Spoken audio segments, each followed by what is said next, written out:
Cycle বাগাতে গেলাম এই ভাইটার সাথে, এখানে এসে দেখলাম সাইকেলের তো গোডাউন ছিল ভাই। তারপরে আমরা চলে আসলাম একটু চা খেতে।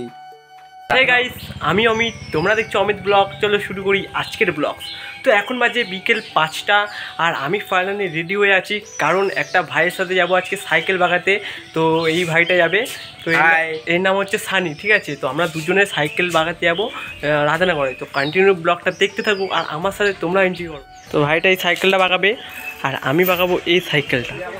এই সাইকেলের এইখানটা খারাপ হয়ে গেছে, তো এইখানটা বাগাতে যাবো। আর এটা হচ্ছে আমার স্কুলের সাইকেল, এটা স্কুল থেকে আমাকে দিয়েছিল। তো এটা এখন বাগাতে যাবো, তো চলো লেটস গো। তো কিছুক্ষণের মধ্যে আমরা চলে আসলাম ফতেসিংপুরে, আর রাস্তার ভিউ দেখতে দেখতে আমরা চলে আসলাম সাইকেল দোকানেও। এখানে এসে ভাইয়ের সাইকেলটা বাগাতে শুরু করলো। আর এখানে প্রথমে ডিস্ক ব্রেকটা খুলছিল, এই ব্রেকটা বাগাবে বলে।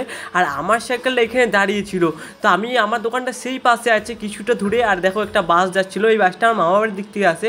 আর এটা হলো স্টেশনের সামনে আমরা চলে এসেছি। এখান থেকে কিছু আগে একটা রেল গেল। তারপর ঢুকে পড়লাম একটা সাইকেল দোকানের ভিতরে।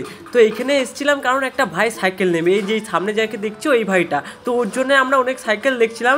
আর সাইকেলগুলো কিন্তু বেশ সুন্দর ছিল, ছোটোবেলায় আমারও একটা ছিল। তারপর ফাইনালি এই সাইকেলটা বের করে দিল, তারপরে সাইকেলটাকে সব কিছু লাগিয়ে রেডি করছিল। আর কিছুক্ষণের মধ্যে আমার সাইকেলটা বাগানো হয়ে গেল। তারপর আমরা চলে আসলাম একটু চা খাওয়ার জন্য। তারপরে দুজনে চা নিয়ে নিলাম, আর চাটা দেখো আমরা একটুখানি খেয়ে নিয়েছিলাম।